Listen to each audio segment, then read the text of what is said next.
Gente, queria que vocês pensassem hoje um pouco sobre esse texto de Tiago, né? Volta lá para mim, o Silas, o meu, tá bom?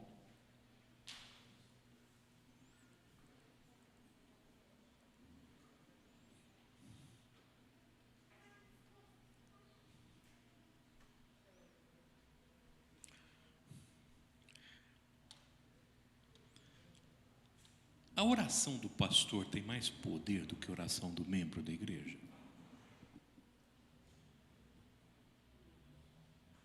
Tem ou não tem? O que você acha, Werner? O Werner fez assim.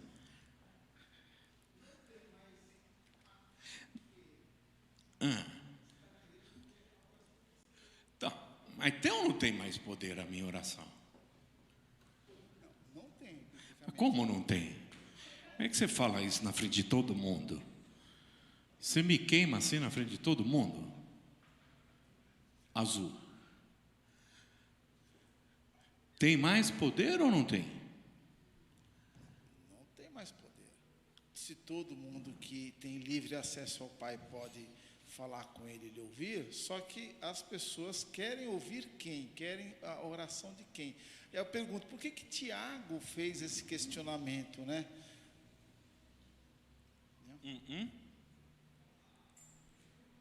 Hein? E aí? Gente, vocês já viram assim? Vou falar um negócio aí, vamos fazer umas fofocas minha. Eu tenho medo de ser. Vocês já viram quando o Valdomiro sai do púlpito? O que as pessoas fazem com o Valdomiro? Já viram, não? Viram, não? Nunca viram? Quando ele desce com seguranças. Oi? Não viu nem quando só, a senhora não foi lá ainda. Não. Vocês já viram aquilo? Gente, é assustador. As pessoas querendo tocar nele. Mas tocar nele mesmo. Tocar no apóstolo. Vocês perceberam isso? Eu olho aquilo ali, eu fico assustado com aquilo. O que me assusta ver aquilo?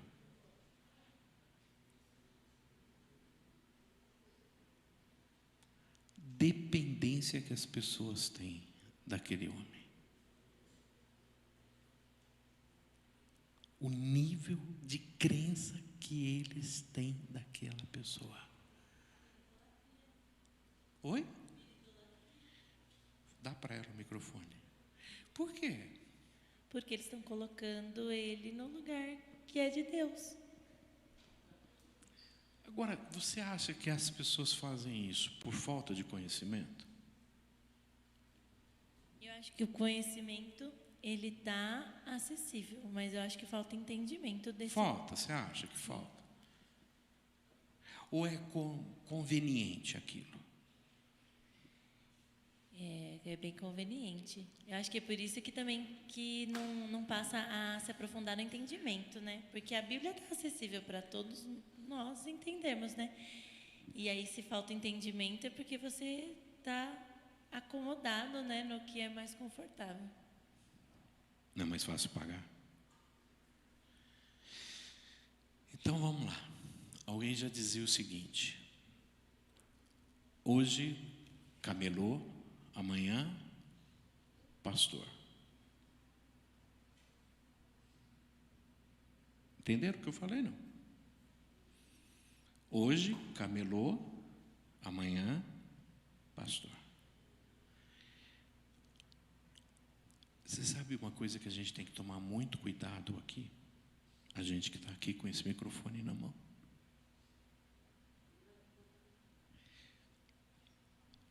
Porque a gente não sabe o que as pessoas pensam e esperam da gente. E se eu não tiver uma estrutura emocional, espiritual, de eu entender que eu sou pecador, que eu sou uma pessoa como qualquer outra pessoa. Eu vou alimentar em você algo para tirar de você o quê? O que eu quero. Na faculdade, na Unesp, a gente tinha uma frase que dizia o seguinte: aqui a gente finge que ensina e eles fingem que aprendem. Aqui a gente finge que ensina e eles fingem que aprendem. Aqui eu finjo que curo e tem gente que finge que está curado e quer e precisa. Outra coisa, eu vejo o teu desespero. Na hora do desespero, gente, pode ser cristão, pode ser evangélico, pode conhecer a palavra, mas na hora do desespero, na hora da morte, a pessoa, se ela não estiver muito firme, ela faz tudo. Ela faz tudo. Na hora do teu desespero, eu posso aproveitar esse momento. Então, o que eu gostei sempre da Igreja Batista, eu não estou dizendo isso que é a melhor, mas qual foi a minha opção pela denominação batista? Eu sou batizado 4 vezes: católico, pentecostal, mórmon e batista. Se o critério para ir para o céu é batismo, gente, eu estou no céu. Mas quando que eu parei com isso? O dia que eu entendi que eu poderia tomar as minhas próprias decisões. O dia que ninguém mais dominava e me dominava e falava o que eu tinha que fazer ou não. Quando eu descobri que eu posso estudar, eu posso conhecer, que Deus fala comigo também, que eu posso buscar orientação, que eu posso tirar dúvida, que não tem ninguém que coloque o que um cabresto sobre a minha cabeça. Foi aqui que eu quis ficar. Foi aqui que eu quis ficar. E você sabe o que mais me doeu, o que mais me doía, o que mais me surpreendia? Era que pessoas que diziam que tinha tanto poder, poder de cura, poder de revelação, poder de... Quando você via daqui 10, 15 anos, um pecado terrível na vida dessa pessoa. Pessoa que vivia amaziada, vivia em adultério, tinha problemas terríveis.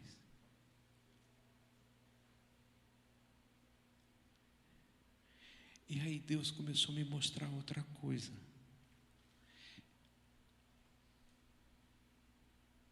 Quer ver uma coisa? Gente que está 40 anos na igreja, 50 anos na igreja.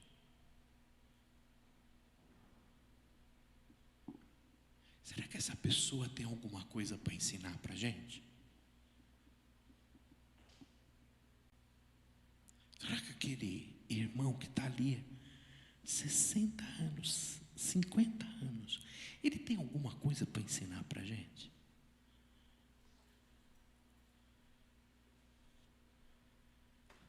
Mas você vê esses irmãos orando?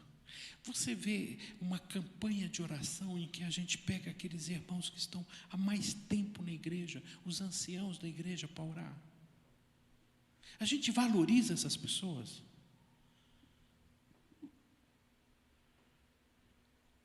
Hoje, quem que é o cara que a gente valoriza? É o cara do youtuber que faz aquelas frases de efeito, que põe o seu banquinho, senta uma musiquinha de fundo, uma luzinha e diz assim: você, não importa quantas vezes você cai, o importante é que você se levanta.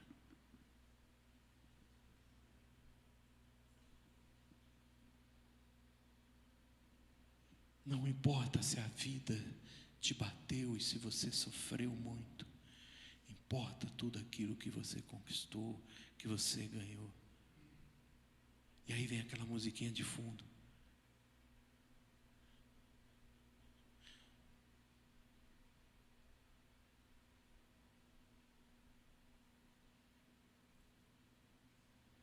É isso aí, né? Fácil chegar onde você chegou, não é isso? É só ter força, né? Só ter energia. Então, é isso que a gente tem visto, gente. Pessoas burlando, entendendo sobre fé, entendendo como que a fé funciona, entendendo como funciona o ser humano.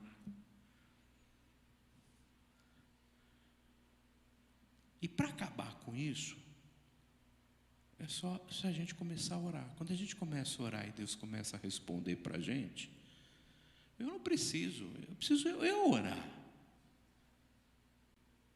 Eu tenho que orar, né? Então é aquele irmão que ora por mim, como que era aquele negócio? Que pede oração, mas ele não ora. 6 horas, o irmão 6 horas, é isso. Vocês conhecem o irmão 6 horas, não? Irmão, 6 horas por mim, é o irmão 6 horas. Já ouviram isso? Quem conhece o irmão 6 horas? Você sabia que tem irmão 6 horas, não? É, tem irmão 6 horas. É o irmão que pede oração para todo mundo, 6 horas. Né? A gente cansava de ver isso. Então, a melhor forma da gente vencer isso é esse antídoto da oração. Agora, vê só.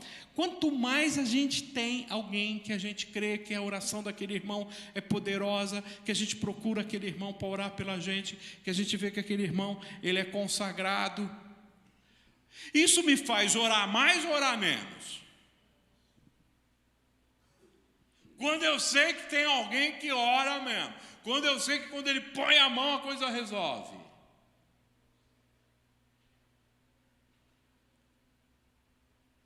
Isso me faz orar mais ou orar menos?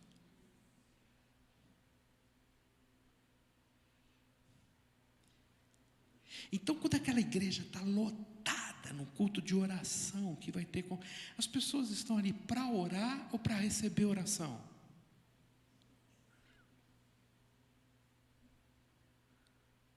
Você incentiva as pessoas a orar ou você incentiva as pessoas a buscar alguém que ore por elas?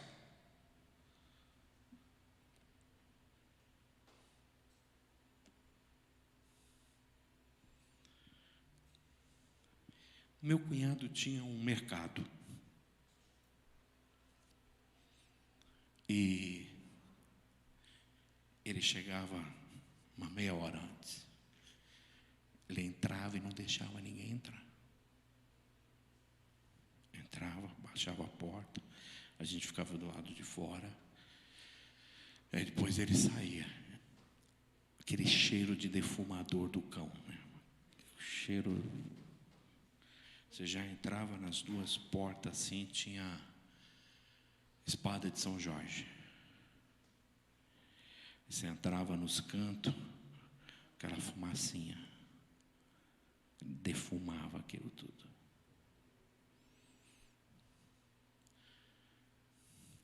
Às vezes a gente entra no nosso estabelecimento e na nossa empresa e a gente não ora. Mas o povo do candomblé consagra. Ele já entra com tudo quanto é incenso, para quê? Para expulsar todos os encostos, inveja.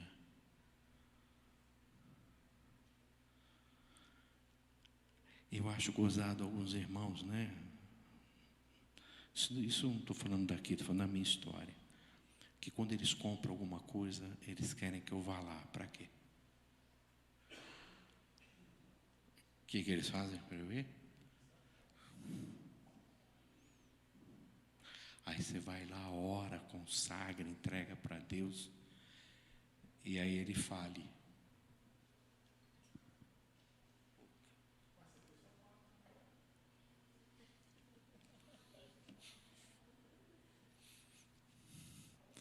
Ele faliu.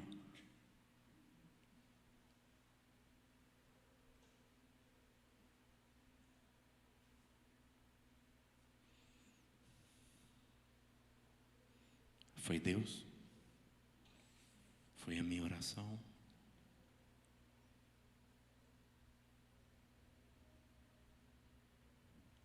Olha cada situação que a gente vive. Cada situação.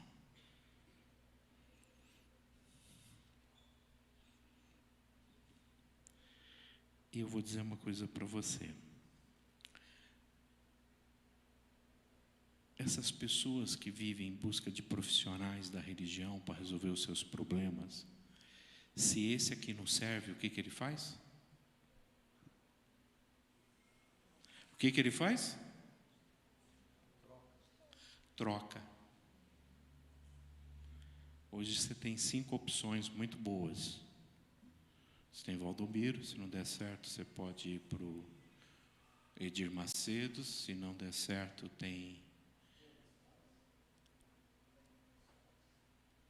o RR, isso, desculpa, que são os 3.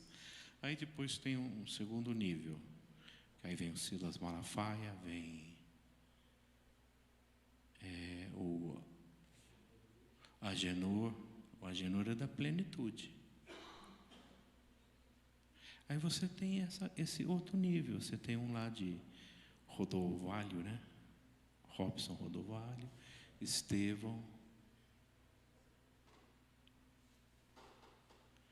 Eu não estou dizendo que essas pessoas, elas estão erradas sozinhas.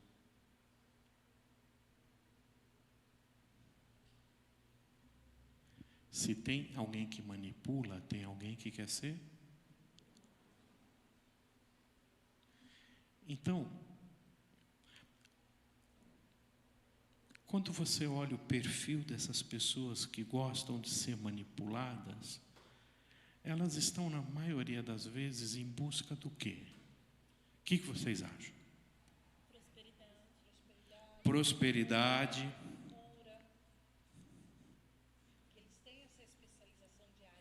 Cadê o microfone? Oi, tem especialização de área? Tem o dia para cada coisa. O Bispo Macedo lá, Macedo não, da Universal, não sei como ele chama. Sei. Não, da Universal, ele é prosperidade, né? Que ele bate forte nisso. Agora o Valdomiro já parece que mais cura, né? Cura. De doença. Então eles têm áreas de especialidades também, né?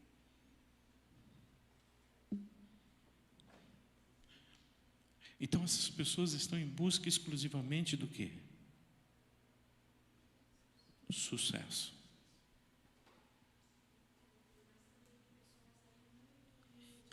Vamos lá.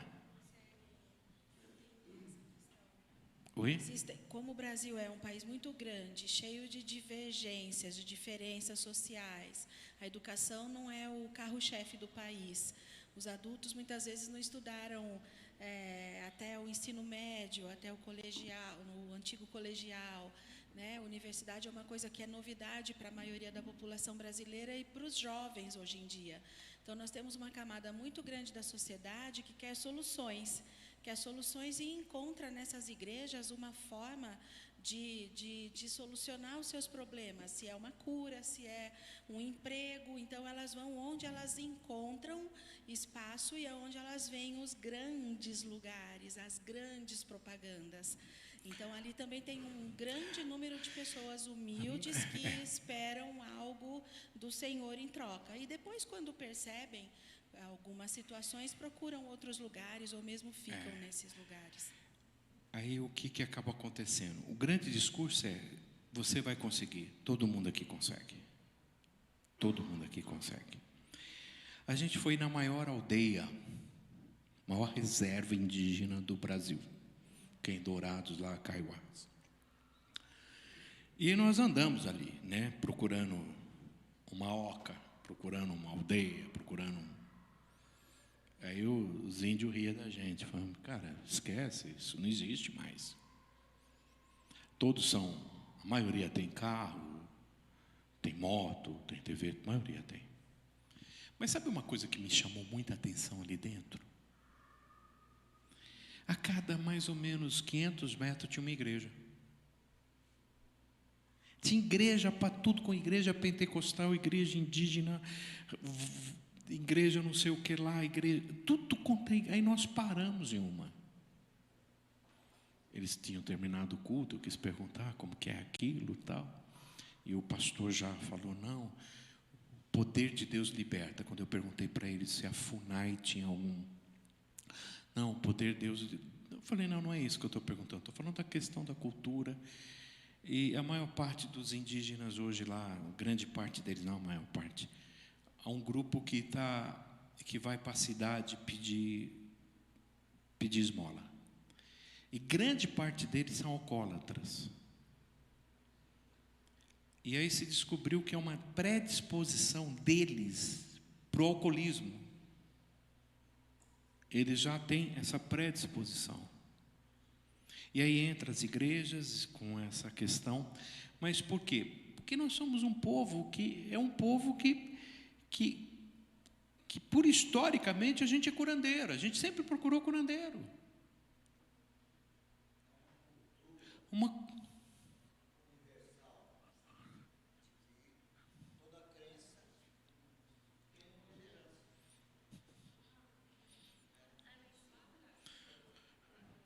Quem foi que colocou aqui? Não, alguém colocou aqui, não. Marli, está vendo como ela sabia onde estava? Por que ela sabia onde estava? Porque ela colocou. Em casa, tudo que some, quem que sumiu? Ela. Isso é normal, né, pastor Paulo? Não é verdade? Você vai almoçar em casa? Mas o que eu estava dizendo é que há uma cultura universal, religiosa, que toda religião tem um líder e os seguidores. Isso é normal em todo lugar. E, por outro lado, também é bíblico, não é? Sempre Deus chamou um líder para dirigir o povo. Então, se espera do líder, e não é errado esperar do líder. Não é que a oração, como você colocou, seja mais eficaz do que do membro da igreja. Agora, mudar isso na concepção prática nessa reunião de hoje, eu receber a oração de qualquer pessoa aqui, é que é difícil. Difícil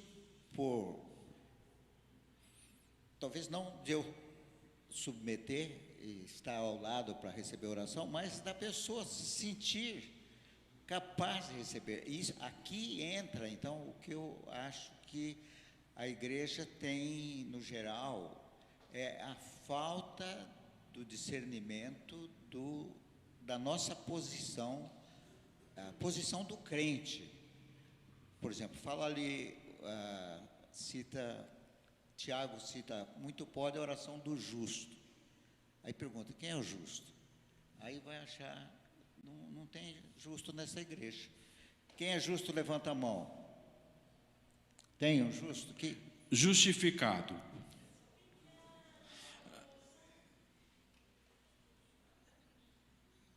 Então precisamos mudar o versículo. Justificado, exatamente. Então precisamos tratar da tradução do versículo. É isso aí. Né? Justificado, mas o justificado é o justo. Isso. É o justo. Eu sou o justo. Quer ver outra pergunta? Quem é santo aqui? Quem é santo? Exatamente. Então, mas é uma igreja de santos. Você sabia que não existe santo no singular na Bíblia? Santo no singular, só Deus. Nós somos os santos. É nessa unidade que existe a santidade. Pode falar. Então, o que me parece é que o que está acontecendo nos Estados Unidos, nessa universidade, que já aconteceu em outros lugares e acontece de vez em quando, esses avivamentos, é que as pessoas confiam e entram nesse lugar de ser aquilo que elas são chamadas para ser. Vou orar por você, você vai orar por mim, nós vamos crer. E a oração, sempre na Bíblia, o autor que nós estamos estudando dá muita ênfase à amizade, à sua comunhão com Deus. A oração é o seu relacionamento com Deus, mas a oração se espera uma resposta, se espera uma solução. Concordo? Senão, você vai dizer, não, isso é só para ter comunhão com Deus? Aí que está o ponto de vista. Que a solução vem dessa comunhão.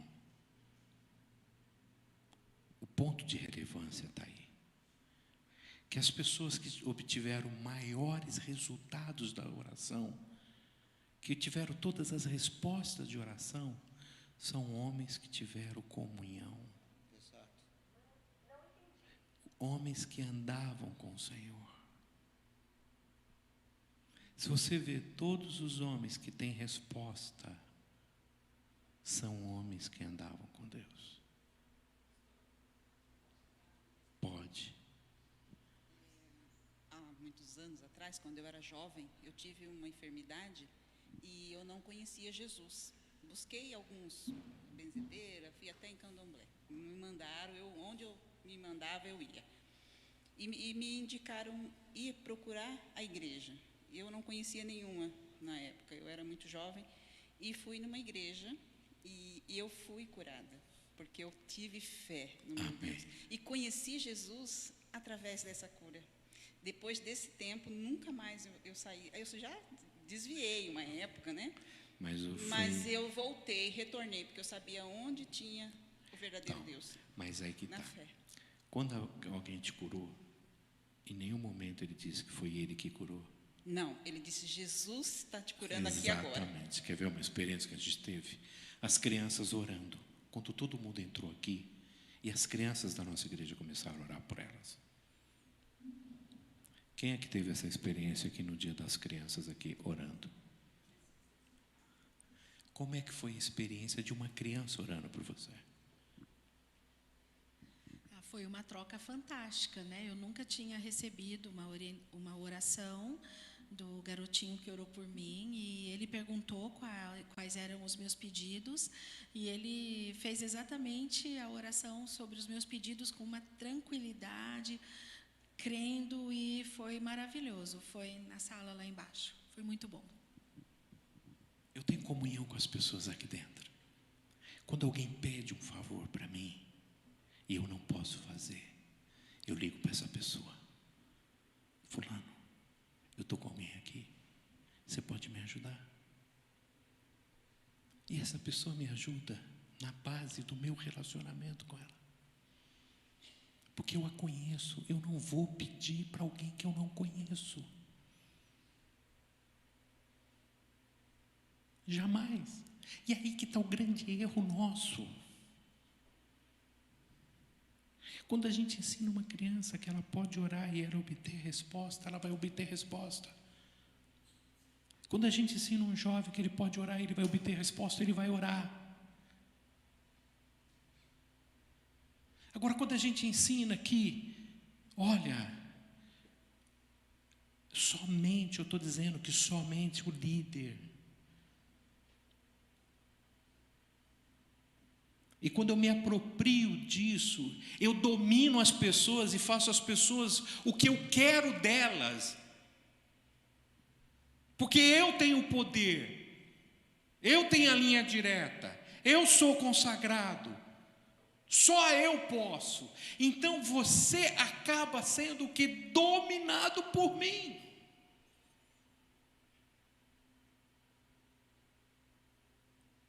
E é alguma coisa que a minha vida inteira eu relutei, a minha vida inteira, para não ocupar o lugar que Deus não quer que eu ocupe. que o meu lugar é o presbítero que ora, que é o homem que se consagra para orar, que é o homem que se consagra para subir. Mas eu sempre entendi que todos os membros da igreja são chamados, e cada um tem o seu dom específico. E o que o meu dom não é maior do que o teu dom, mas eu sei qual é o meu dom, é apacentar, é ensinar, e não se usurpar de um lugar que não é meu lugar.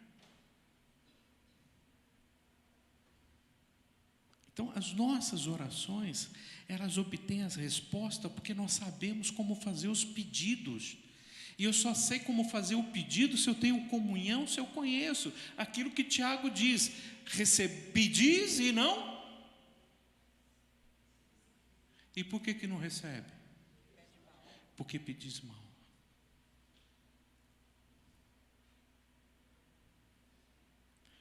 Hoje, quem são?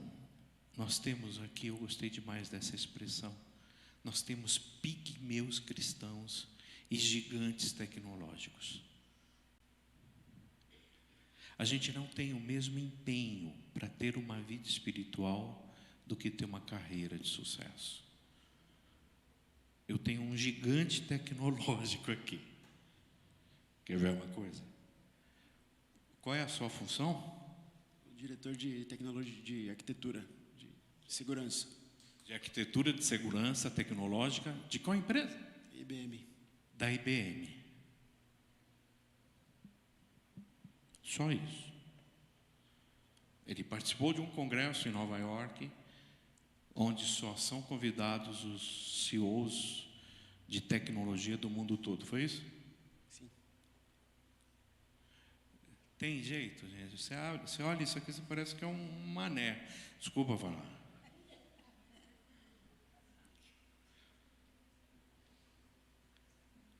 É um gigante da tecnologia.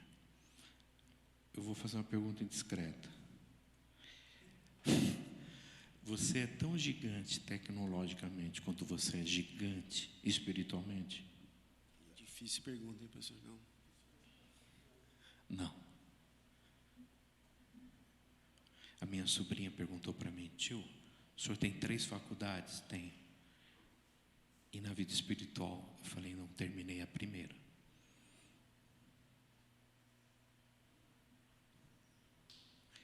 Quem são as pessoas que são valorizadas no nosso mundo? A gente tem o mesmo empenho na vida espiritual para ter a mesma carreira de sucesso. E aí, a gente compromete nossa saúde, nossos relacionamentos, nossa vida social e espiritual para ter uma casa linda, maravilhosa e vazia. Uma mansão com 2 pessoas.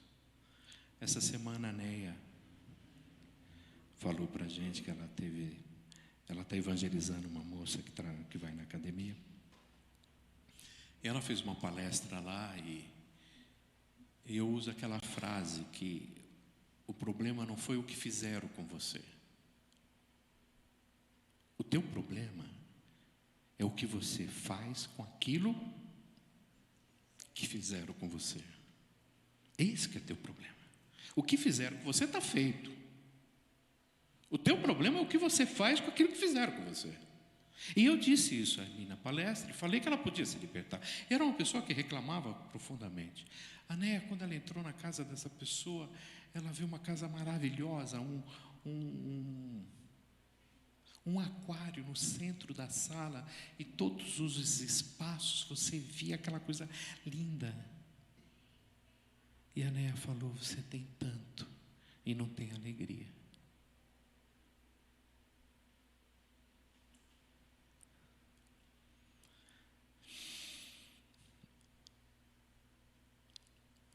O que vai fazer eu te levar a ter uma vida de oração? Foi o primeiro capítulo desse livro.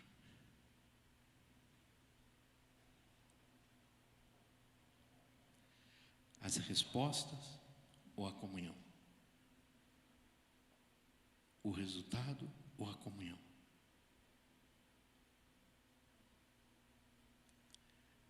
E eu descobri que é através da comunhão que eu obtenho todos os resultados. Que o nosso problema de falta de oração é entender que a comunhão, como Marta e Maria, esse relacionamento,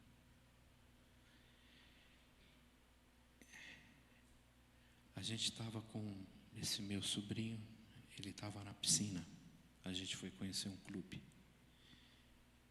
e ele estava sozinho, não conhecia ninguém no clube. Aí a gente ficou até umas 6 e pouco, a gente viu o pôr do sol, estava lindo, né?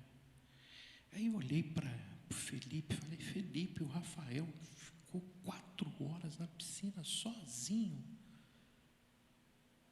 Aí o Felipe chamou ele se trocou quando ele estava saindo, e aí o pai dele perguntou: nossa, filho, você ficou sozinho na piscina? Ele falou: não, pai, eu estava cansado, mas na hora que eu saí, Deus mandou uma amiga minha da escola.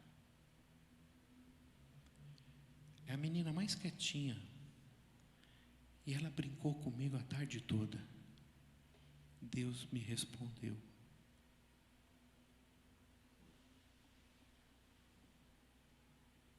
Você acha que isso é pedido de oração? Pedir para Deus mandar alguém para brincar comigo?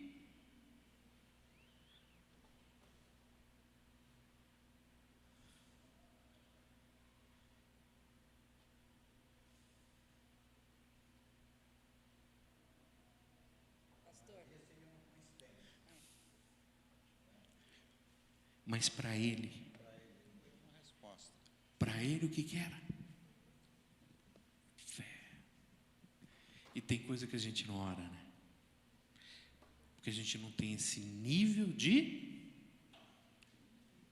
intimidade. A gente não tem.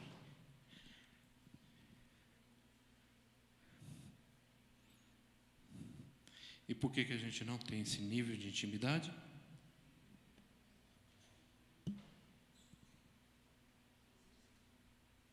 Vamos ler o texto aí? 14 até 16, olha só. Ora, o homem natural não as coisas do Espírito de Deus. Por quê? E não pode entendê-las, porque elas... Mas...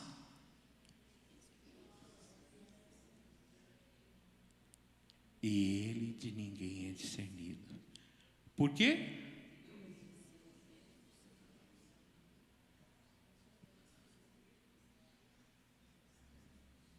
Nós temos... A gente pensa como Deus pensa. A gente vê como Deus vê. E você sabe o que dá mais raiva? É que quando a gente vê como Deus vê, e a gente diz: eu não quero ver.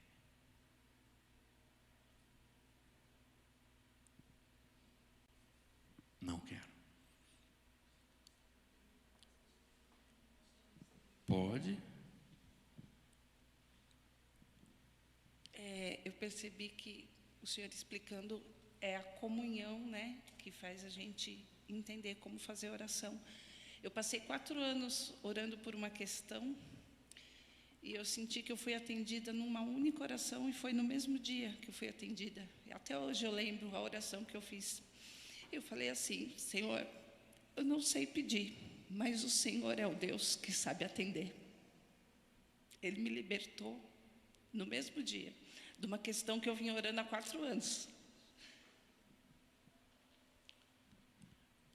Quando a gente caminha com o Senhor,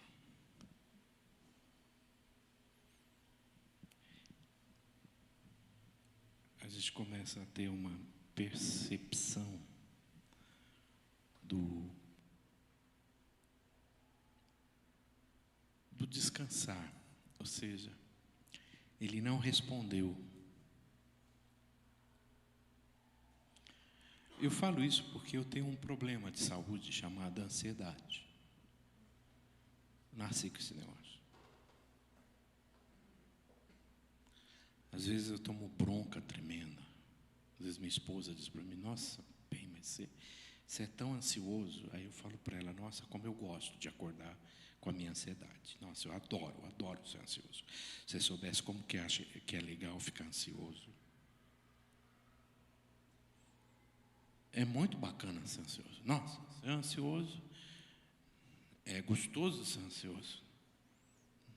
Nossa, eu adoro ser ansioso, adoro ficar preocupado. Como que eu gosto de ficar preocupado? Eu adoro. Vocês acham que eu gosto? Claro que não. Alguém gosta de depressão? Você sabia que até pelo CID-10, que é o código das doenças, da classificação, você sabia que tristeza é doença?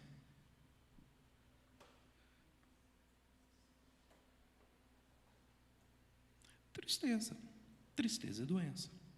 Se você ficou 15 dias triste, chorando, você precisa de ajuda. Tem até um período que a gente classifica a tristeza.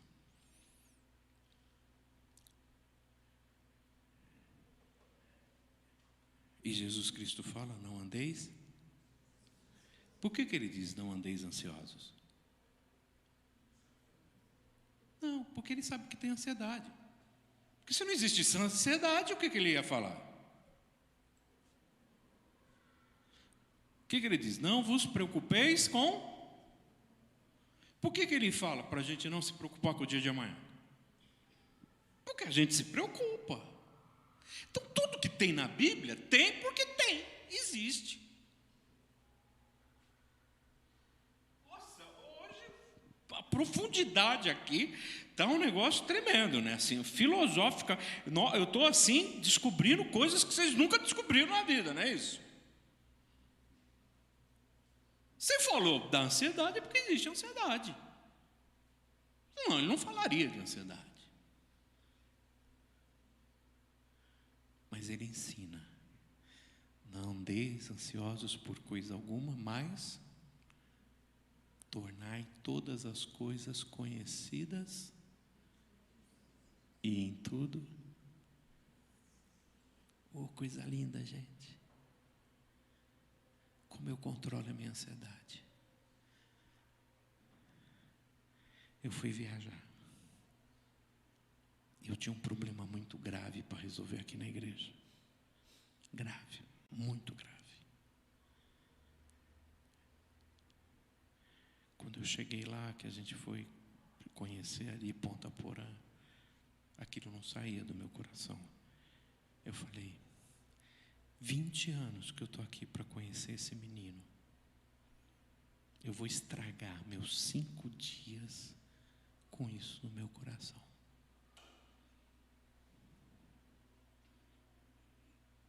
Aí eu fui num cantinho ali e falei: Senhor, esse problema não é meu. Se o Senhor quiser, o Senhor faz do jeito que o Senhor quiser fazer. Vinha. Quando vinha, eu estava na mão do Senhor. Chegamos na terça-feira à noite, quarta de manhã. Ela falou: mas onde você vai? Eu falei: eu vou resolver. E na hora que eu entrei aqui, a pessoa já sabia. E ela deu a mesma solução que eu estava oferecendo.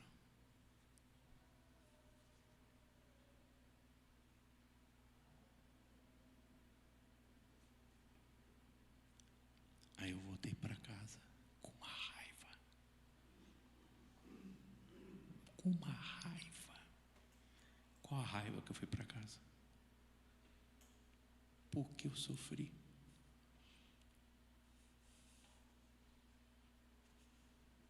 Por que eu sofri? É como se Deus estivesse olhando para mim e falando: sabe o quê?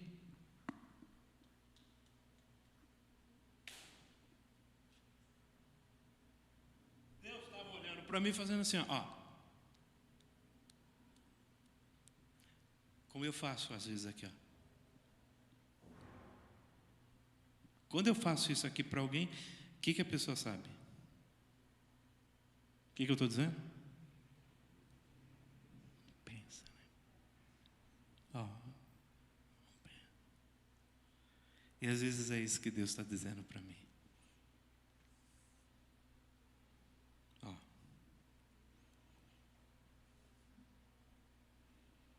Então Deus me ensina. Amém? Alguma pergunta? Alguma dúvida? Se tiver, o pastor Paulo e a irmã Alice estão aqui. Só mandar para a casa dele. Oi, fala, Gui. Mas fala em português.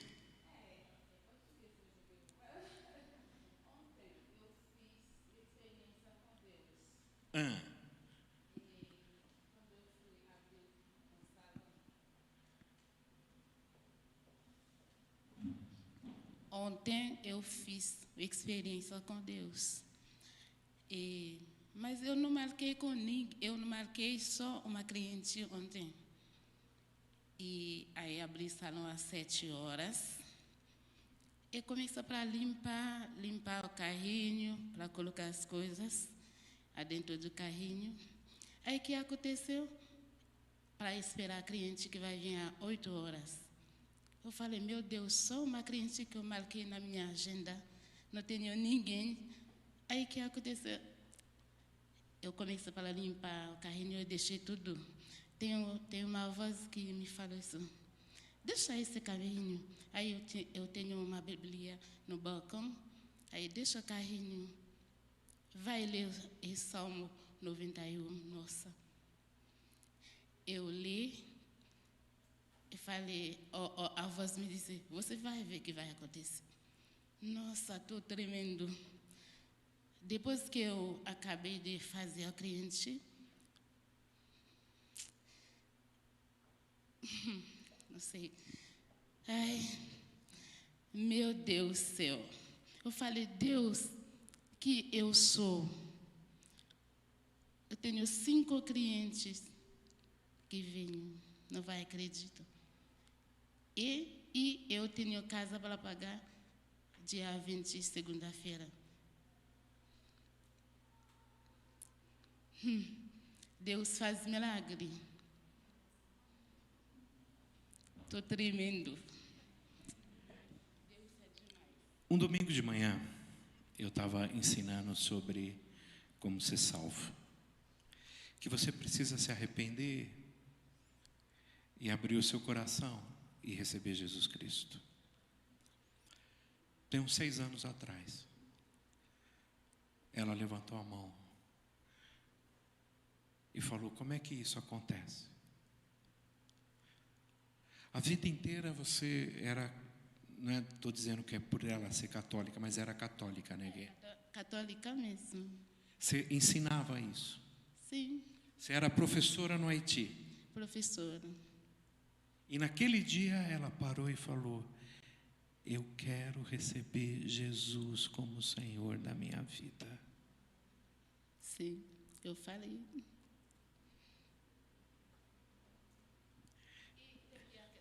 Eu falei, tem que acreditar em Deus. E como o Tiago falou, Tiago 5:14, tem que acreditar mesmo, tem que orar, porque sem oração não vai acontecer nada. Orar e crer. Amém, irmãos? Tá, então, tá aí. Ela entrou, ela estava sentada ali atrás. Foi a primeira vez que ela entrou. E quando eu estava falando aqui, ela levantou e disse, como eu sou salva. Eu vivi a vida inteira ensinando a Bíblia. Eu nunca aprendi como ser salva.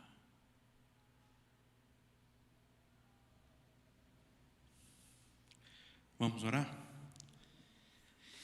Senhor, obrigado, Pai, por essa manhã, pela Tua palavra. Que, ó Deus, obrigado, Senhor. Por todos esses homens que o Senhor tem levantado e que tem ensinado a tua palavra. Ungido eles e obrigado pela vida deles. E que a gente possa, Deus, entender que toda autoridade e todo poder foi dado para todo crente. Todo crente recebeu toda autoridade e todo poder. Senhor, leva-nos em paz, nos prepara para logo mais à noite. Esteja com os nossos irmãos lá em Franca, ungindo eles, ó Deus. Nós pedimos isso em nome de Jesus. Amém.